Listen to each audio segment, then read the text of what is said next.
Mesdames, Messieurs, bonjour. Nous retrouvons comme tous les vendredis pour commenter l'actualité de la semaine. Et l'actualité de la semaine, Jasmine, elle est très récente puisqu'elle date d'hier.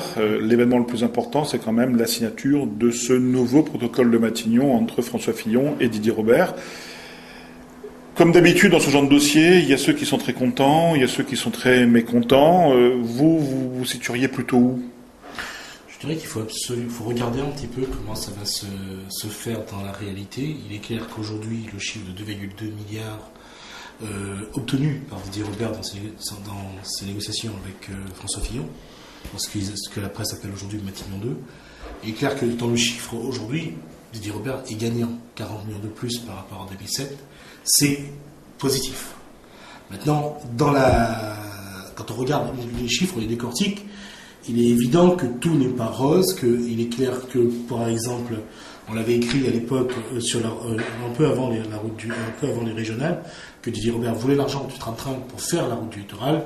Voilà, on y est. Il l'a eu. Il faut savoir que dans le Matignon 1, la route du littoral coûtait 960 millions et que dans le Matignon 2, la route du littoral passe à 1,6 milliard, avec 2 voies de plus, sachant que ces 2 voies en TCSP pourra servir à terme aussi pour la mise en place d'un tram ou d'un train léger. On va y revenir après. Voilà, ça c'est quelque chose. Maintenant, en termes de gains, il est clair qu'aujourd'hui, dans ce nouveau protocole, la région devra investir. Et le montant est quand même important, puisqu'il est de près de 600 millions d'euros.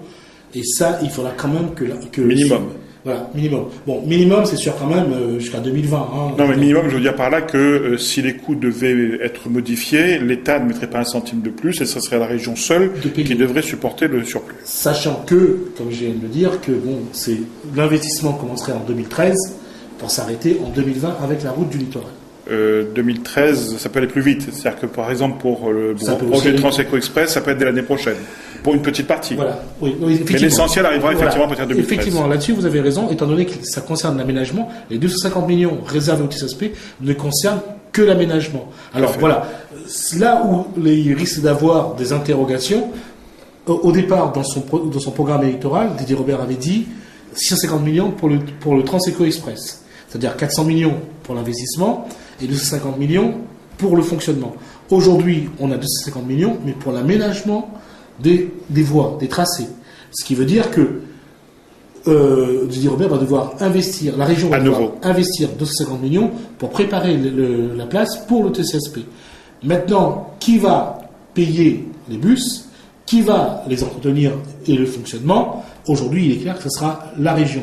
Sachant Pas sûr. Pour les bus eux-mêmes, il est possible que ce soit les transporteurs qui soient obligés de faire les apports en bus et qui se feraient rembourser à ce moment-là sur le prix d'un billet.